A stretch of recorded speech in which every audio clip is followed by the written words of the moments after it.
Ladies and gentlemen, this is the Fight in Sight podcast. Let's talk.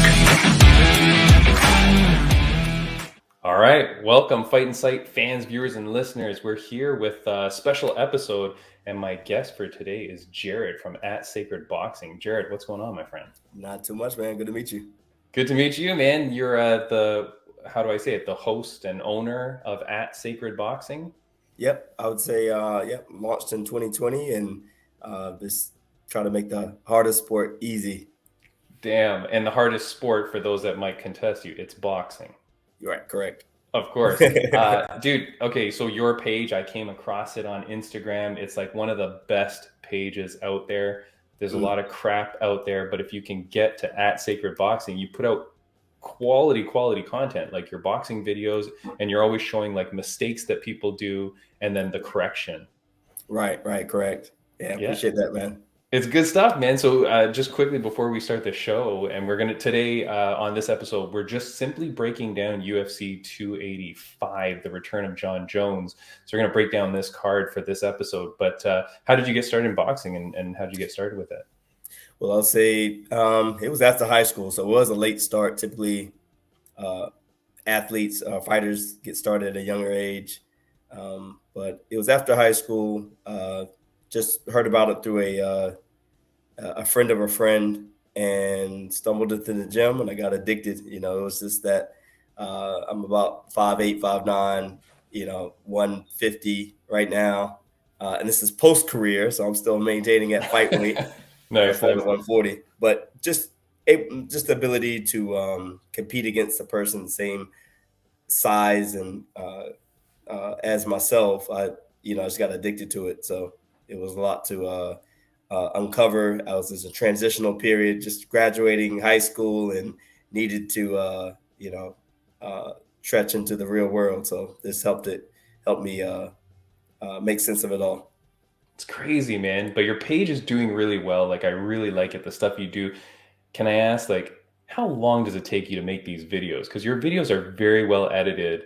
How much time are you putting in for like these like 20, 30-second vids? I would say, well, at the start, when I just got into doing it would take about 20, 30 minutes. I'm trying to like these. No, get out of here. It's way longer than that, man. Yeah, well, no. And now I can get it done in 10 minutes. Seriously? Damn, you got it down to a science. You're right. I just know what I want to put up there. I think of the headline, I think of the captions, and I just copy and paste all my links and stuff in there and the caption, and I just mime out the content, so it makes it easier than trying to speak and judge myself or messing up and doing all that other stuff. So yeah. That's awesome, man. Well, congratulations, man. You do a wicked page. And again, guys, check out @SacredBoxing. I'll put the link in the show notes as well so you can get to it. It's really good content, whether you're just a fan or whether you're an actual competitor, right? There's so much to learn from your stuff. Absolutely. All right, so we're going to talk about UFC 285. This is going to be a much shorter podcast than normal. We're just going to burn through the main card. So, of course, here is the poster. And it's Jon Jones, the return of Jon Jones, which, I mean, I would have bet the house that this was never going to happen. But, I mean, it's close. We are recording this a few weeks out. So, I mean, cross fingers. If anything happens to this card between our recording now and the actual event, I apologize. But here's our picks for it as it stands. The first fight on the card, and I've cut this out in black. This might not be too good to see on screen. But this is Bo Nickal versus Jamie Pickett. They seem to be opening up the card. Bo Nickal, do you know who this guy is? I don't. He's 3-0? He's 3-0. He's the brash young kid from Dana White Contender Series. He's all his fights 3-0, all in 2022. He's a freestyle wrestling guy from Pennsylvania State, NCAA gold.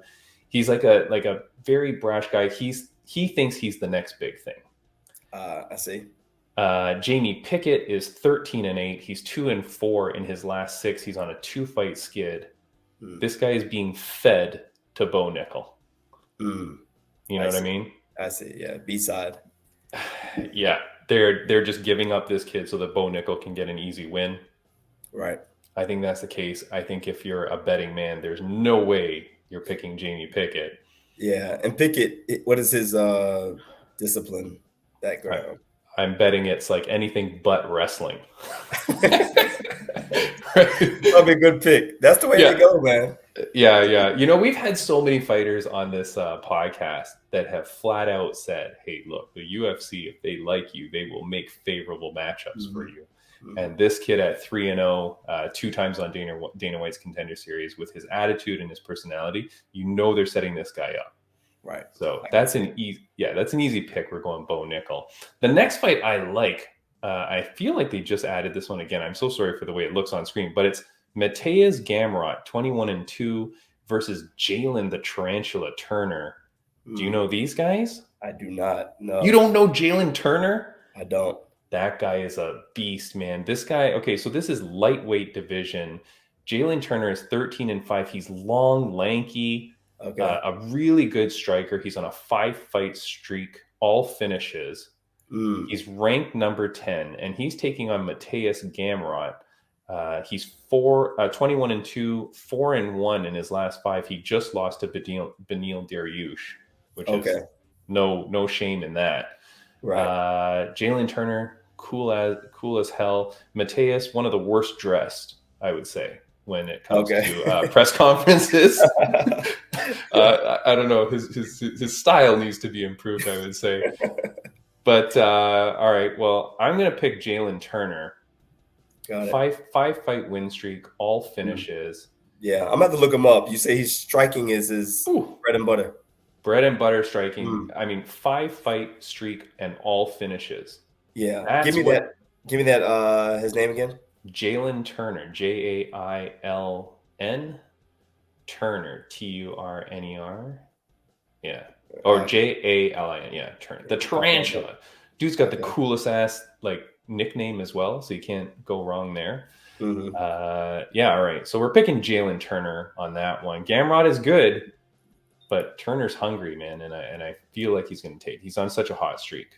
Yeah, hard to break that momentum when you get to a point of 5 fights in or 5 wins straight.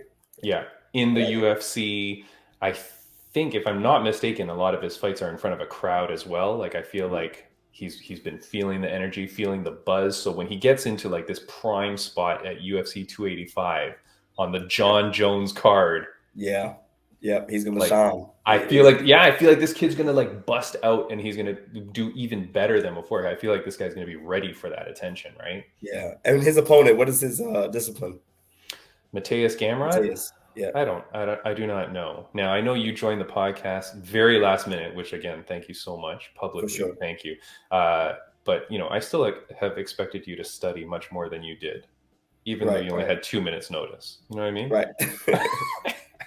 Let's see. What is Mateus Gamrot? How would I even know what he's a Polish professional mixed martial artist, number 7 in the ranking, style wrestling. Got it. That's what it says here. I don't know, man. Black belt Brazilian Jiu-Jitsu, of course. I don't know. I still say Turner is just too long, lanky. He's a killer. He's a killer. Yeah. I can't wait to see his highlights when we jump off. I'm gonna definitely invest some time into that. I think he's probably watched a lot of Sacred Boxing videos. You know what I mean? Yeah, I bet you. All right, next fight. So yeah, you got to pick Jalen Turner on that. Next fight is a huge one, which I'm a little bit mad at, but it's Jeff Neal versus Shavkat Rakhmonov. Okay. Jeff Neal looking really good lately. I'm pretty sure he's a boxer. Do you know Jeff Neal? I feel like I've heard of him before. They've seen his name spelled a little uniquely. Yes, and he's 15-4. He's just coming off wins over Luque and Ponzinibbio. Rakhmonov, Shavkat, he's the big hyped dude, 16-0. He just beat Magny, which that's a good win, but it's not like a crazy good win. Right. Both of these guys were supposed to fight my best friend Brian Bam Bam Barberena. So I'm pissed off that Brian didn't get these 2 fights, because both of those fights would have been bangers, and that's how I like Bam Bam to fight.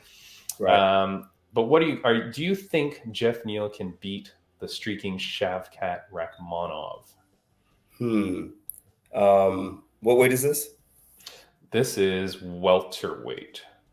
Got to be welterweight. Welterweight. And welterweight for MMA is 160. Oh, damn. You're like, no. Yeah, it changes. Yeah. Hold on. UFC 285. No, I think it's 170, I think. 170. No. Okay. Hold on. We'll And their disciplines are welterweight. Yeah, welterweight. Welterweight, 77.1 kilos. okay. 155 then. 155. Okay. Must be. That sounds close.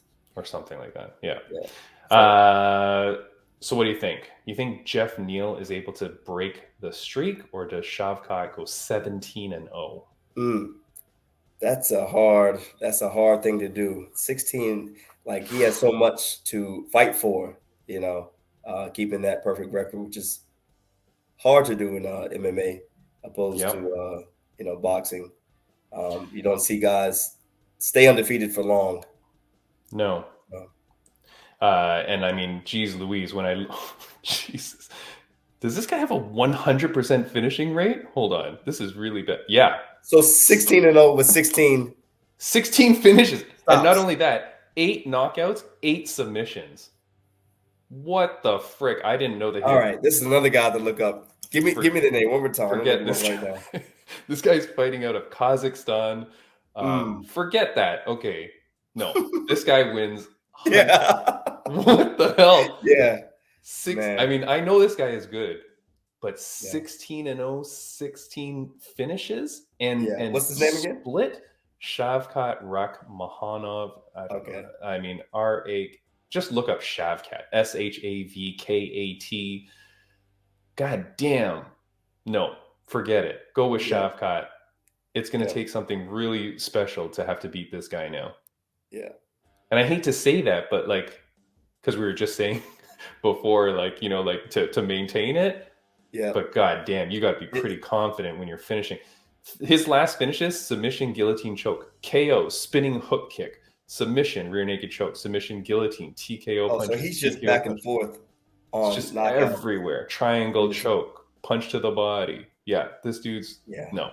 History gives the answer. Yeah. Take out a second mortgage on your house and put it on Shavkat. You know what I mean? Like there's nothing else to do.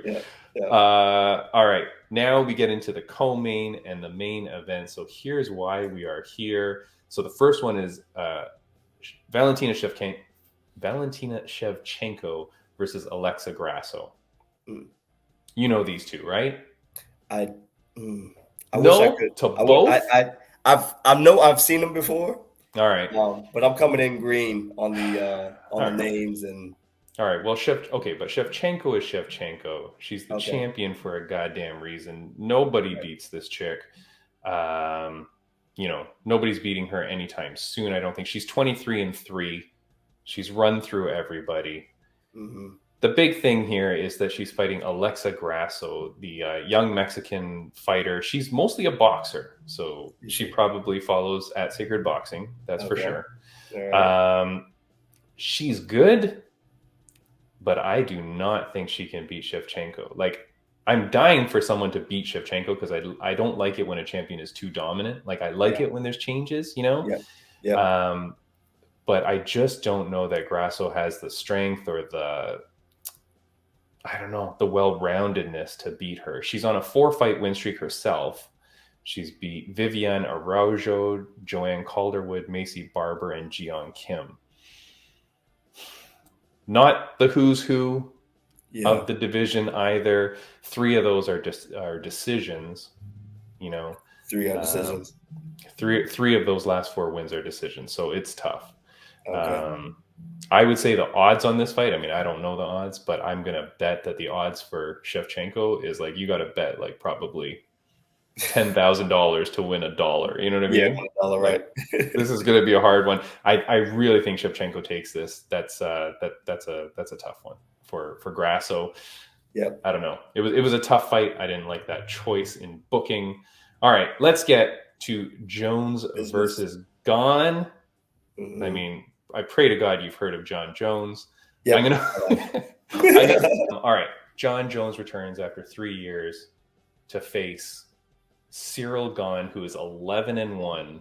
Yeah. His only loss, mind you, coming to, I believe, let me just make sure, his only loss was to Francis Ngannou. Okay. I did. I Right? think I did see that fight. Saw that one? Okay, Yeah, yeah, that was the first time I got privy to Gahn. So to Gahn, yeah. Okay, so he's been around for a while. More decisions than I would like. Under the UFC banner. His last 2 wins were both knockouts, but then before that, 2 decisions, knockout, decision, submission.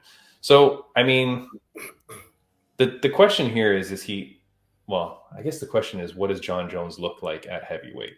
Right. First thing that popped in my head when you said that, he is coming back, but he's coming back at a different weight class. Mayweather always said, you get to a certain skill set, certain level, and weight classes don't exist anymore. I know that's, boxing and this is MMA, but, I think he has he's at the skill set level. It's hard to put down. So I'm sure he has put some work in, had a good training camp. He understands the risks. I've heard him talk many times. The mental was there. He's not brain damaged. So I think we're getting a cleaner version of him at heavyweight. Yeah. Do you think that in the past with his drug issues, his performance-enhancing drug issues, do you think that might play into his mentality? Like, let's say he is clean now, and let's assume he's clean. Right.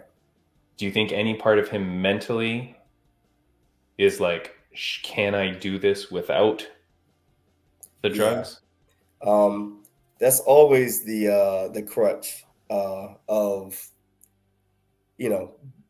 not having anything in your system, not having important performance enhancement. But yeah, I don't know. It's hard to say because I can't speak from personal experience. I was always natural and clean myself, but to not have that could even be that substance advantage, and then getting back to a higher weight class.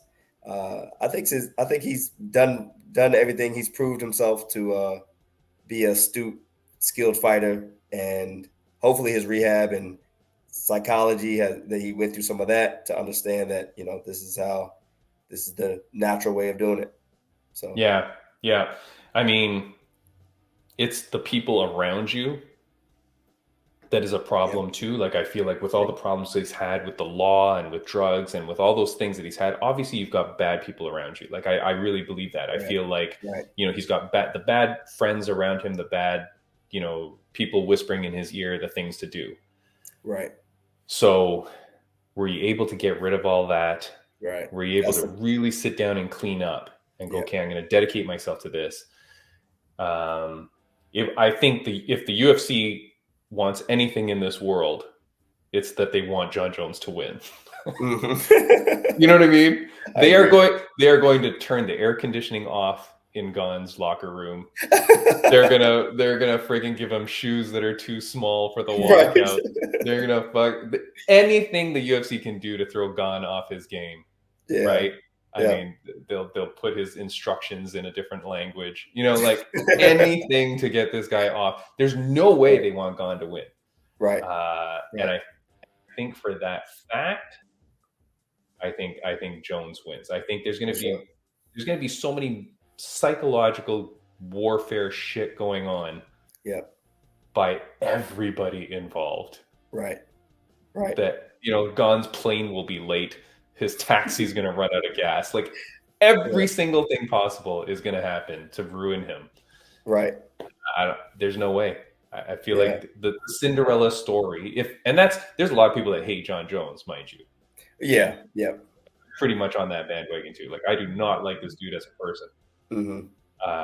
But the Cinderella story is that he comes back and wins in dominant fashion and gets the title. And I hear it. I like that.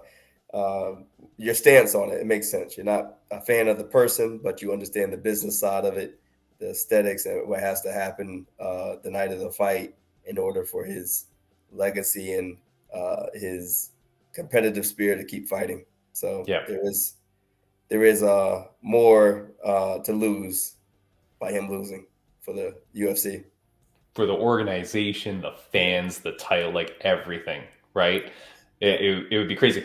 So, okay, that's our picks. I mean, I feel like if you look down the road, I feel like this is a very favorite heavy card.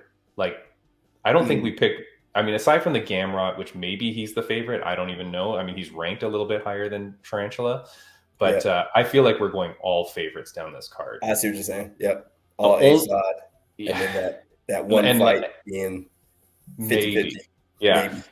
And like the heavy favorites, I feel like these are heavy favorites. The only way you're winning money on this card is if you're doing like a parlay or you're picking rounds and, you know, specific finishes. Like you're not making money on this one. I don't know. Are you a betting man? Do you bet on cards at all? I don't. I attempted to one time, and I didn't get very far in the process of putting money in and all that whole thing. So okay. Yeah, I won good money on the last UFC card. I made some good money. I did a 4-way parlay, and it came in on me. I was like, "Oh, that's a good one." I don't bet a lot, but I'll bet like big odds, you know, to like 5 times your money or whatever. All right, man. So that is the end of this podcast. Like I said, this is gonna be a short one because for these 2 weeks we're doing just fight card predictions. You're gonna join me for the next podcast, and aside from that, you know, when I come back. With live guests and whatever, I do hope that you come and join me back one week and we can just focus in on you as a person and who the hell you are and all your backstory and everything, man. And what you're doing with coaching, because you're coaching people now, right?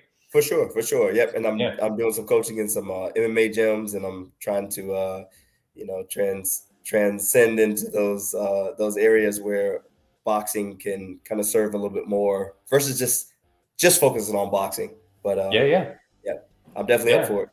All right, man. Thanks so much. And guys, always follow and subscribe to us, Fight and Sight Podcast, wherever you get your podcasts, on Instagram. And of course, follow our good friend Jared over at Sacred Boxing. Again, everything's going to be in the show notes. Check us out. Tell your friends. That's how we grow. And we'll see you next week. Thanks, Jared. Pleasure. Thank you. Have a good one, buddy. See ya. Likewise.